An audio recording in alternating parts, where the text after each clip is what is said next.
The PDP presidential candidate, Atiku Abubakar, took his campaign train to Lagos State, where he assured Lagosians of his commitment to restructuring and privatization of the nation's oil refineries to boost local crude oil production. Arise News correspondent Mary Chinda reports that Atiku also urged Lagosians to vote out the All Progressives Congress leaders that have held Lagos by the jugular over the years. A sea of heads here as party supporters gather at the Tafawa Balewa Square in Lagos Island, venue of the PDP presidential rally. Here, party leaders, including the Lagos State gubernatorial candidate, say a vote for the PDP is a vote away from heavy taxation in Lagos State. I am 45, she is 45. We have energy, we are physically fit, we are mentally fit. We are going to turn around the economy of this state. I said earlier on that what you have were thugs under the guise of NURTW people were terrorizing Lagosians. No, they are not the one terrorizing you. It is your government that is terrorizing you. And we know that Atiku Abubakar is the only presidential candidate who is accepted in all geopolitical zones of Nigeria.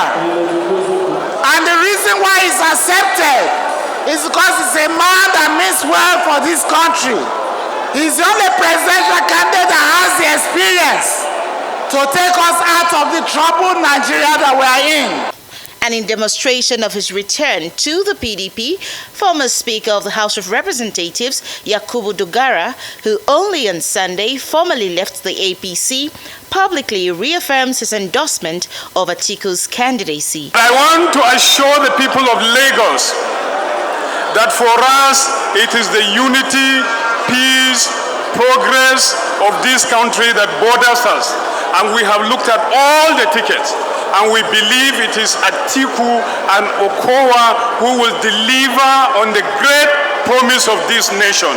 And Atiku Abubakar passionately appeals to the people to vote out the APC government. The federal government build the third mainland bridge, rebuild Agege Motor Road, rebuild Okorodu Road, all the major roads connecting island and mainland.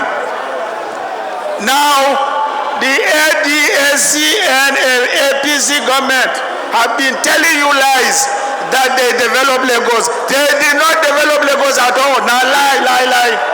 They are lying to you. Therefore, it is time for you, the people of Lagos, to liberate yourself from a family government to the people's government. He makes a more emboldened promise to privatize the moribund refineries and provide huge funds for SMEs. If you elect me as the president, I said and I promise, by the grace of God, I am going to set aside $10 billion so that we can empower our young men and women in small, medium enterprises. People were asking me, where am I going to get 10 billion? If I privatize Port Harcourt refinery, Wari refinery, Kaduna refinery, I'm going to get the money. With this rally, Lagos State becomes the second southwest state where the PDP has held its presidential campaign after Akure, Ondo State. Mary Chinda, Arise News. Joining us now to discuss the PDP Lagos State rally is Kola Ologbondiyan, former National Publicity Secretary of the PDP and spokesperson Atiku Abubakar presidential campaign. Good morning. Kola, good morning. Good morning. Mr. Ologbondiyan, welcome. Not about it. Good morning. Where are you this morning? Are you in Abuja? Or you are... Ferryman. Is it Ferryman. Not about you. We are in Nigeria. This is your attire. Everywhere you go, you find us. Anyway, let's start with the PDP rally in Lagos yesterday. We've just seen the footage of your presidential candidate, Atiku Abubakar. But one of the claims he made yesterday in Lagos, let's fact check it. He was saying that the APC in Lagos has not done anything, and that this has been one family ruling Lagos State since 1999. I mean, I don't think that is correct. Because since 1999, it's not just that it's only the federal government that has done things in Lagos. He cited, some roads. He cited he mentioned the Third Mainland Bridge. But you recall that when Asiwaju Bola Ahmed Tinubu was governor, he provided a lot of health infrastructure. He provided a blueprint that others built upon. When Babatunde Raji Fajoshola became governor, he did the Lekki Link Bridge, even if nobody remembers anything else, at least. That one is conspicuously there. When it was Governor Ambode's turn, he did Oshodi. He gentrified Oshodi. He gentrified the Abule Egba axis from Penn Cinema all the way down. Governor Sanwo-Olu is in red line, blue line, and railway. He's talking about Fourth Mainland Bridge. He has a themes agenda. And yet your candidate came and said, oh, it was the federal government that did everything in Lagos. Okay, I thought that was a bit too dramatic. But talk to us about the Lagos PDP rally. Thank you very much, Dr. Abati. Before I go into the issue of the rally, let me quickly add to the analysis that you have made. It's important for us to note that Asiwaju Bola Ahmed Tinubu cannot appropriate the deliverables that were made by Fashola, by Ambode, and even by Sanwo-Olu. It is convenient to argue that, oh, he wrote the blueprint. But what did he himself deliver? And let me give you a background, Dr. Abati, to what led to even this issue. When Asiwaju Bola Ahmed Tinubu is going to come out to contest for presidency, his strategists sat down and weighed their messaging and concluded that they cannot ride on Buhari's achievements because they are non-existent. And that Nigerians will not want to listen to the argument that, oh, they want to come and continue what Buhari has done. So they sat down in their strategy meeting and came to a conclusion that they will come out and tell Nigerians that Asiwaju built Lagos. What Atiku Abubakar, the candidate of the People's Democratic Party, and Waziri Adamawa has said is that Tinubu cannot sit down independently and lay claims to building Lagos. Because when you go to Lagos, the major attractions are the Third Mainland Bridge, the Kata Bridge, the Ikorodu Road. Did Asiwaju build these things? The answer is no. And when Atiku was talking about a family running Lagos State, Dr. Abati, you might not agree with me on this platform, but you know it as a fact that Asiwaju has been the maximum ruler of Lagos State. And nothing showcases this more than the way Ambode was removed from office. And he's in public space. The reason for Ambode's removal, it was not because he was not delivering on what he was supposed to do. Till today, Ambode's achievement is yet to be equaled in Lagos State. But he was removed because the family, he was put in there to represent the family, and it appears that he was not responding to the family demands. That has not been written off. This argument has not been written off, even in Asiwaju's campaign. So when Atiku went into the issue of Lagos State, he is coming from a position of this latter-day strategy that which is within the Asiwaju camp, that because Buhari has failed, they cannot campaign with Buhari, and as such, they rather run back to Lagos. And in that Lagos, we have followed them there. Because Lagosians know that the taxes that Asiwaju has collected since 1999 till date is not in commensuration with what a good governance system will have produced in Lagos State. So that is the point of view that Atiku was coming from.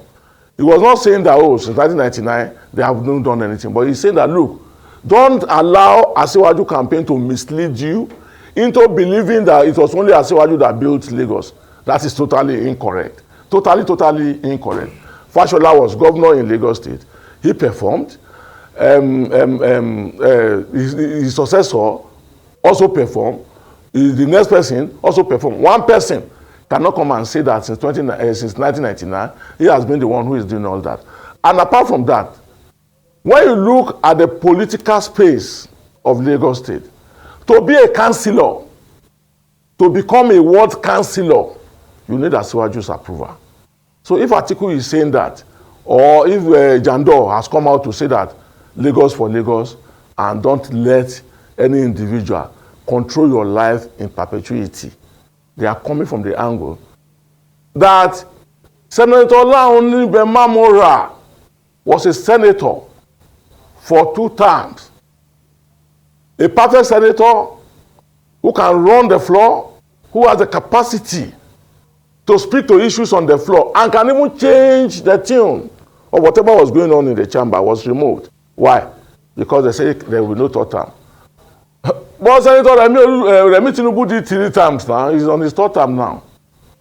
So this is the issues that Nigerians are looking at. Oh, sorry, these are the issues that Nigerians are looking at. So, not Mr. the issue Kola, you of saying one family becoming the Yaloja, becoming this, becoming that. Are you saying that, I mean, you mentioned that before a ward councillor and some elective positions in Lagos State are determined, that Asiwaju Bola Ahmed Tinubu has to ratify the candidate or is the one who chooses? Are you saying, or saying that the elections which put these people in position are of no effect? Because that's very important in terms of what you're speaking to Nigerians this morning. No. Hold on. Okay, go on. Thank you very much.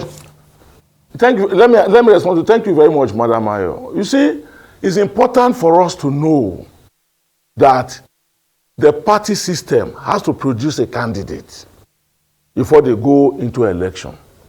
What I am saying, which is very, very verifiable, is that to be a ward councillor in Lagos, Asiwaju has to approve your name.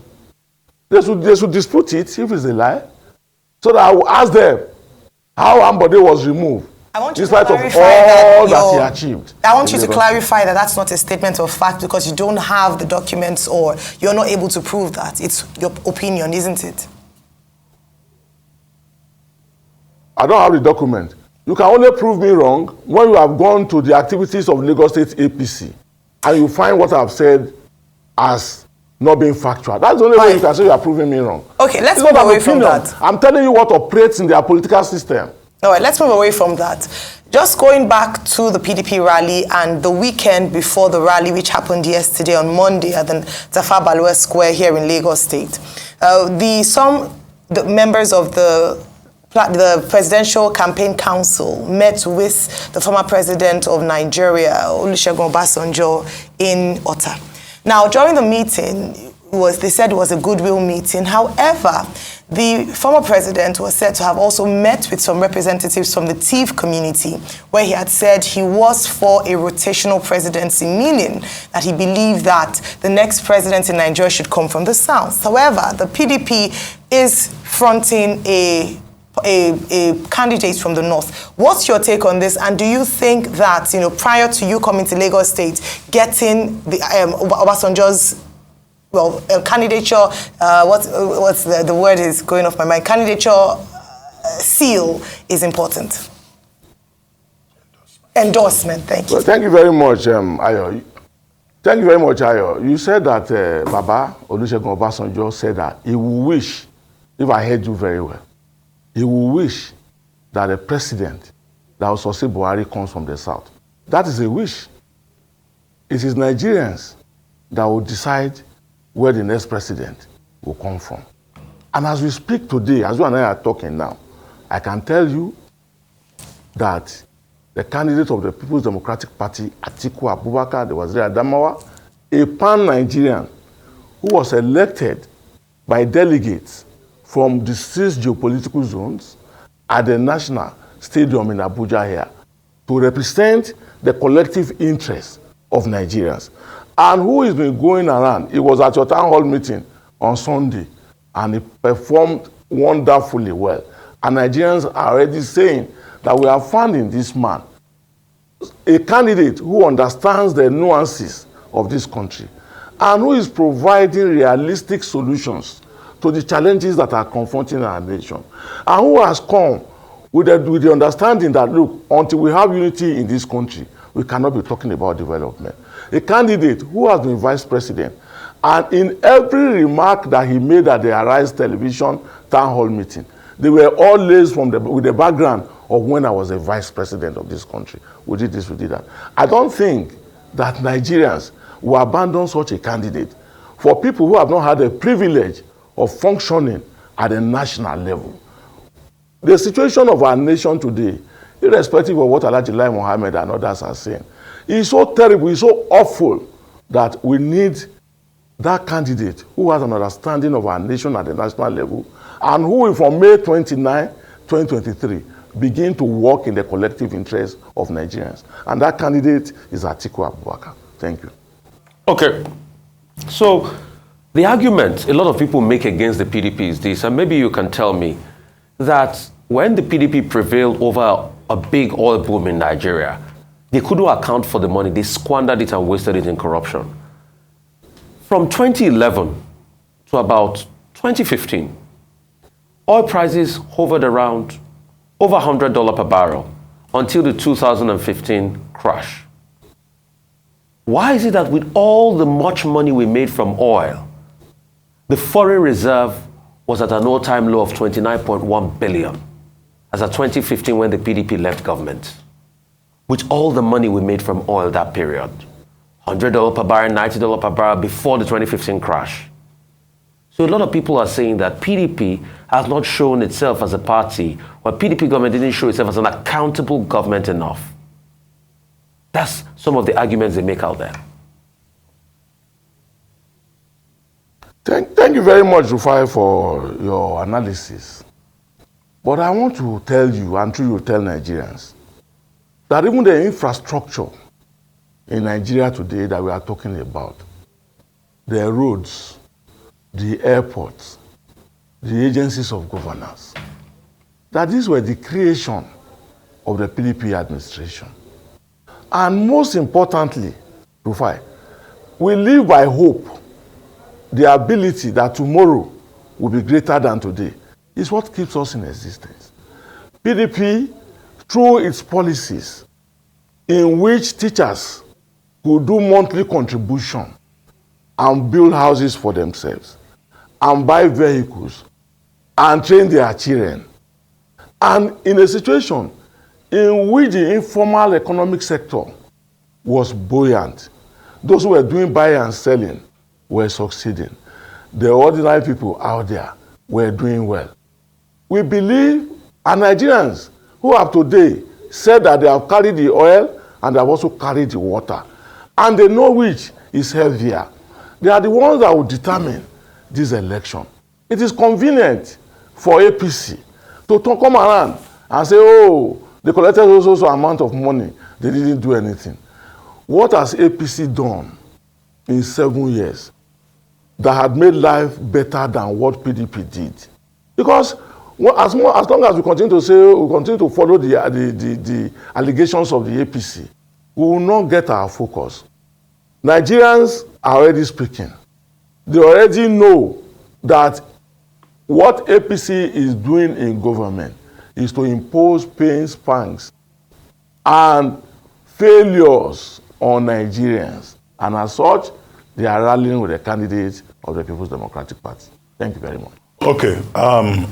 Kola, why does your candidate, Waziri Atiku Abubakar, why does he think just selling the refineries, privatizing them, will solve the problem of crude oil in Nigeria, of downstream sector in Nigeria? Because he even links that to the 10 billion imaginary dollars that he wants to provide for youth and women. Why does he think that that's an automatic response? Something that was tried in the past and it was avoided. That's one. Number two, is he also planning to go to Chatham House? Because, we saw yesterday and this morning, I read your comments on Asiwaju Bola Ahmed Tinubu's performance at the Chatham House charter, which ended up as a Who Wants to Be a Millionaire program, where if they ask you a question, they tell you, call a friend. Or you say, let me call a friend who wants to be a millionaire. So when your candidate goes there too, is he also going to put up a Who Wants to Be a Millionaire, call a friend performance? Those two things, quickly. Thank you very much, Dr. Abati. First and foremost, I want to draw a classical example from what Dangote is doing in Lagos about building a refinery. Dangote is a private individual in enterprise. So will Dangote now, when he has completed the building of the Lagos refinery and they are generating products and selling, will he now go to Dangote Cement in Obajana, neighboring Kabama village, to go and sell Obajana Cement to fund Dangote refinery? The answer is no. Atiku believes that in the practice of the global world, where the private enterprise runs the economy, that is the direction Nigeria needs to go. Dr. Abati, we have been doing turnaround maintenance, which has been gulping huge sums of money, which has stopped development from going into other aspects of our lives. And today, we are importing fuel, if I am correct. Because I know that Rufai will go and fact check now whether truly Nigeria is importing fuel or whether we are importing PMS. But having said that, what have we benefited as a people? How has that cause helped us as a nation? So rather than looking for money that we are supposed to put in other developmental aspects of our national life and pumping it into refineries that are not functioning, what is wrong with privatizing it and generating funds to enable governance to function? Atiku Abubakar is saying, look, when I am elected and sworn in on May 29, 2023, my responsibility in government will be to provide an enabling environment in which private enterprise can thrive. And he's telling Nigerians that that is the global practice. So we can't sit at one spot and align the kind of leakages that is happening in NNPC today through the refineries, through oil theft, to continue under the guise of saying that, oh, government run the refineries. Thank you. And the people are suffering outside. So he said, look, let us generate this fund and put it in the informal sector of the economy. So I believe that that policy is strong, and I believe he's speaking to Nigerians, and I believe that Nigerians have accepted that. Thank you. Before we On go, Chatham House. yes, let him respond to Chatham House. Yes. Yes, on Chatham House, Dr. Abati. Yes. Go ahead, please. I want to assure you that whenever our candidate is invited to Chatham House, he will go there. But he will not go as a proxy presidential candidate, who will now have to go and rely on surrogates. And like in an exam hall, be looking aside and be copying what they are writing. And even when he was dancing to Buga yesterday, Buga by Chris Daniel, I know that when you dance to Buga, you raise your shoulders to your neck. But I saw the presidential candidate of APC going under the table and say he's dancing Buga. There's a disconnect somewhere, and we must accept it. Thank you for your time. Who understands the nuances, who is ready, is Atiku Abubakar. Thank you. Thank you for your time today and for speaking to us on the PDP Lagos presidential rally yesterday. Mr. Kola Ologbondiyan, spokesman for the candidate of the PDP, presidential candidate of the PDP, Waziri Atiku Abubakar.